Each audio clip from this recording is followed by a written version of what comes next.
آقا کریم صلی اللہ علیہ وآلہ وسلم آپ کی ایک بڑی ہی خوبصورت حدیث مبارکہ، یہ حدیث پاک متفق علیہ حدیث طیبہ، حضرت ابو ہریرہ رضی اللہ تعالی عنہ آپ اس حدیث پاک کو روایت فرماتے ہیں۔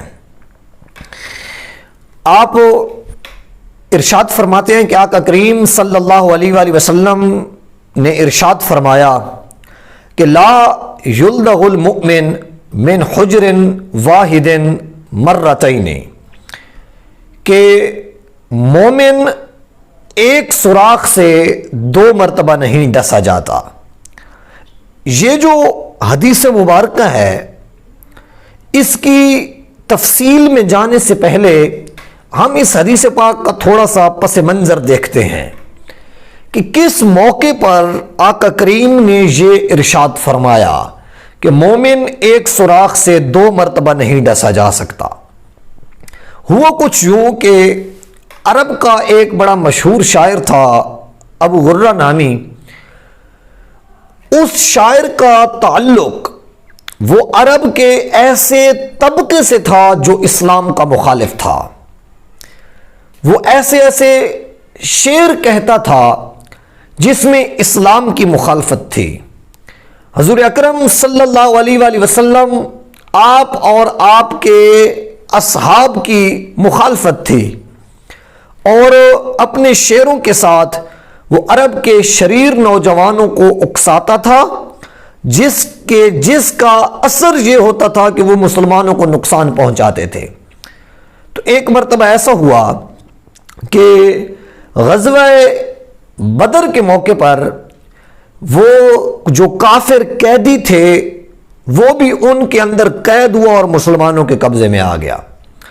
جب وہ حضور کے سامنے آیا تو اس نے آقا کریم صلی اللہ علیہ وآلہ وسلم کی بارگاہ میں رحم کی اپیل کر دی کہ مجھ پہ رحم کیا جائے، مجھے چھوڑ دیا جائے۔ تو آقا کریم صلی اللہ علیہ وآلہ وسلم آپ نے اس پر رحم کھایا، آپ نے اس کے ساتھ رحمت کا معاملہ فرماتے ہوئے ارشاد فرمایا کہ اسے چھوڑ دیا جائے۔ لیکن اس شخص کی بدبختی کہ اس کی زبان سے وہ جو تکلیف دہ اشعار تھے وہ اسی طرح نکلتے رہے۔ وہ دوبارہ اپنی روش پہ آ گیا، اس نے دوبارہ اپنا طریقہ اختیار کر لیا اور دوبارہ اس نے شعر کہنا شروع کر دیے۔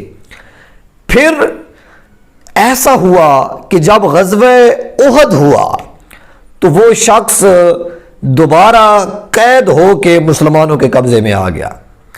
جب وہ حضور کے پاس دوبارہ آیا اور اس شخص کی چند لوگوں نے سفارش کی کہ اے اللہ کے نبی، اس شخص کو معاف کر دیا جائے، اس پہ رحم کیا جائے۔